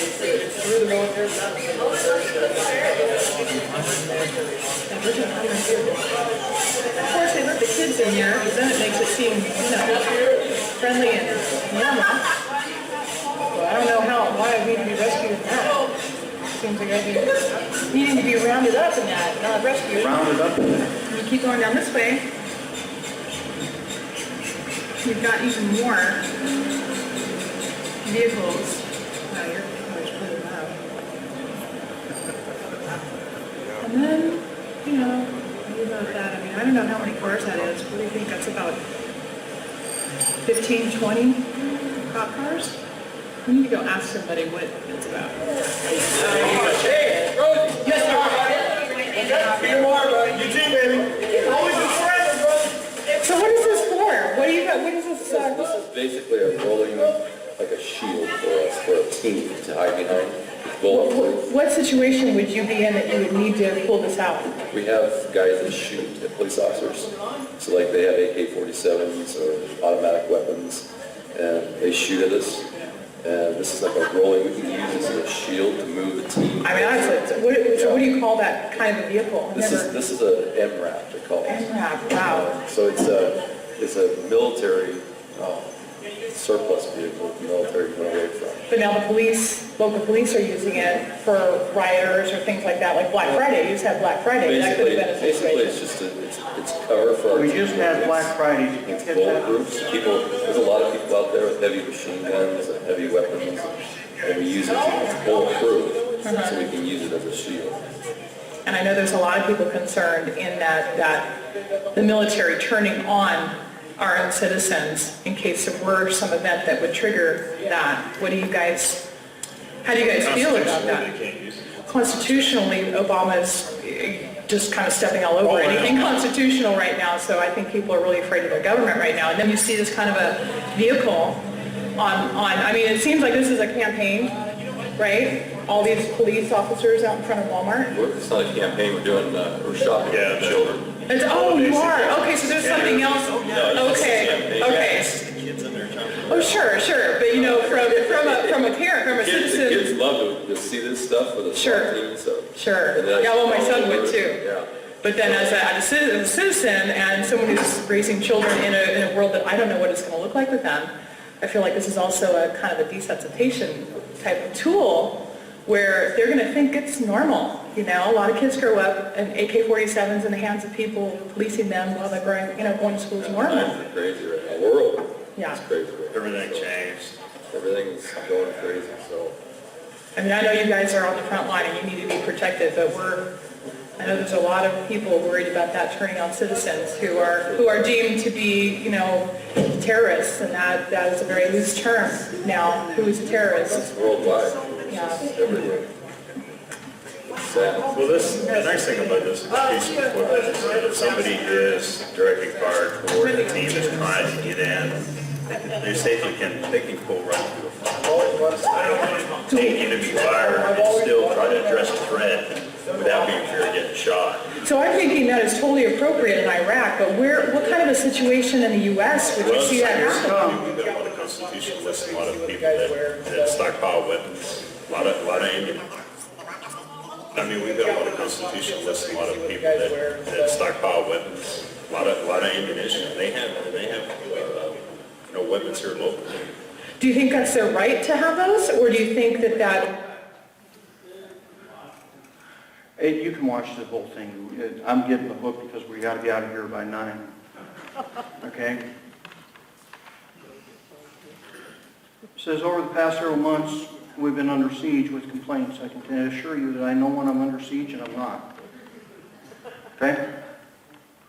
Very few people, except for Tennessee, Texas, and South Carolina, really hit this because this video went to InfoWars. Deputy's named again. This deputy received multiple death threats, folks. Multiple death threats, he and his family.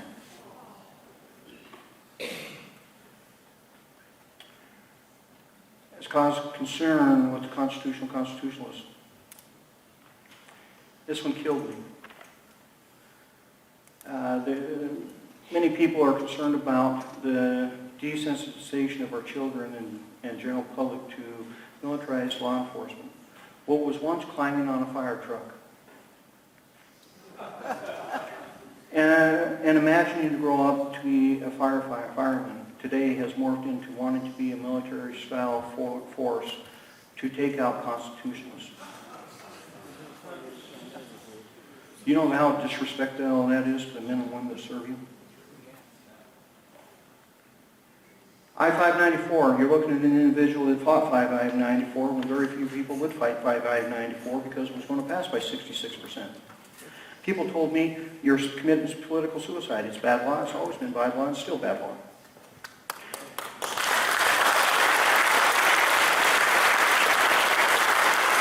But it had nothing to do with Anthony Boswell. Anthony decided to go and push the limits, and he pushed the limits. And yes, I did go down and I did interject. But here's a message for Anthony and everybody else. Let me make sure I'm facing the camera. Here's a message from every law-abiding gun owner in Spokane County that has talked to me about this nonsense. Will you please stop? You're making us all look bad. Thank you.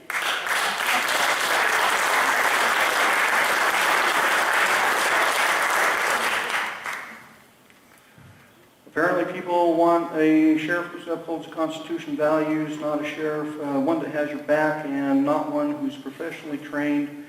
Deputy imply constitutionalists have a target on their backs. I only know a few people that have targets on their backs, and that's my deputies, but I want to make it very clear today.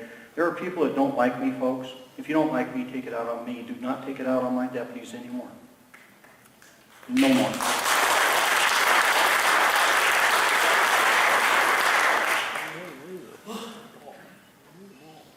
This individual had a protest out here. This individual does not represent the Constitution whatsoever, folks. If you look at Article 6 and the First Amendment, which says freedom of religion, because this individual would have you believe that I'm Mormonizing the sheriff's office. My command staff sits over there. Will you all stand up? Stand up. All Mormons remain standing.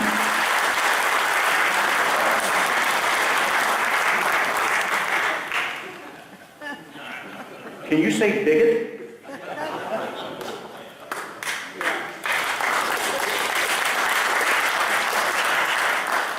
Freedom of religion, folks. Last I checked, I have the right to believe the way I want. I thought long and hard how I was going to close this. I want to take it back to what Reverend McCauley asked me. Sheriff, what do you want to get out of this? I said, Ozzie, what are you talking about? Great presentation. But what are you going to tell people? What's next? What's next? Well, before I go to next, Jack Rosenthal, my SWAT team supervisor, stands right up there. That video you say you saw claims to be the full video of the Walmart catastrophe. Jack, you were interviewed that day, were you not? A little louder, Jack. You're a former Marine. Okay. Yes, he was. Were you on this video? No, sir, I was not. Okay. Jack and I had a heartbreaking conversation a few weeks ago. Because Jack walked up to me and said, you know, Sheriff, the team loves reaching out to the community and being part of the community and doing all these events and that. And they've been doing it for several years, folks, with the Bearcat. But he said, you know, Sheriff, we don't want to do it no more. We don't want to do it no more. Remember that link between you and them? That link is all that binds the society together. So to answer Rodney's question, what I hope comes out of this night is all this hate and fear-mongering and power-driven, because, folks, this is all it's about. And I have had elected officials tell me, it's not about doing what's right, Ozzie, it's about the power. Liberty is not fear. When did Americans become so fearful? It's not the way I was raised. I was raised to love my country, love my government, love that flag, defend her till I die.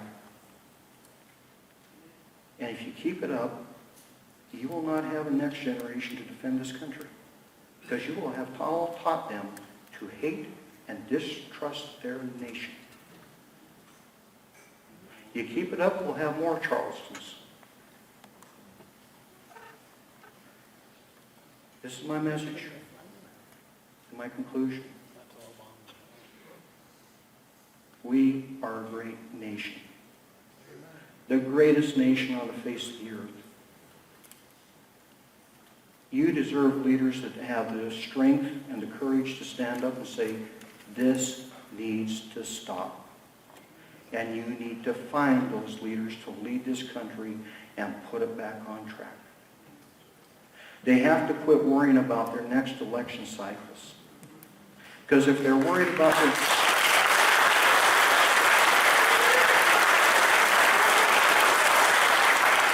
Because if they're worried about their next election cycle, they will never do what's right by you.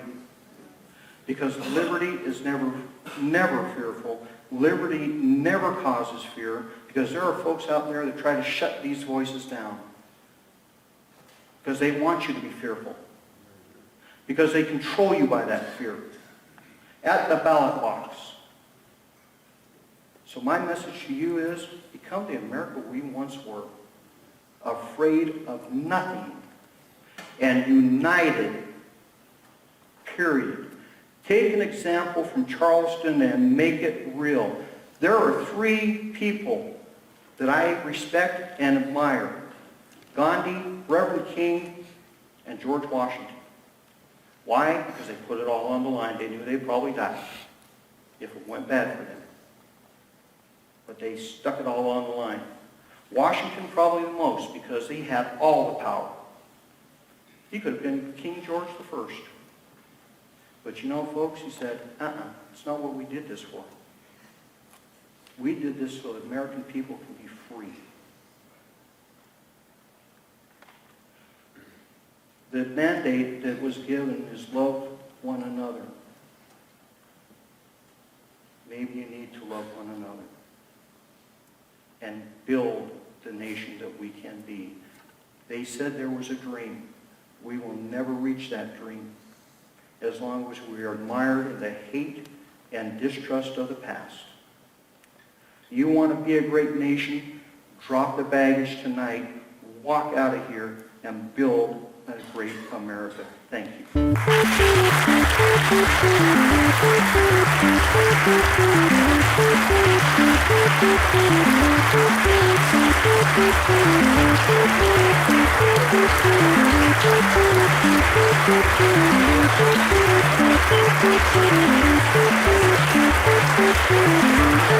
Thank you.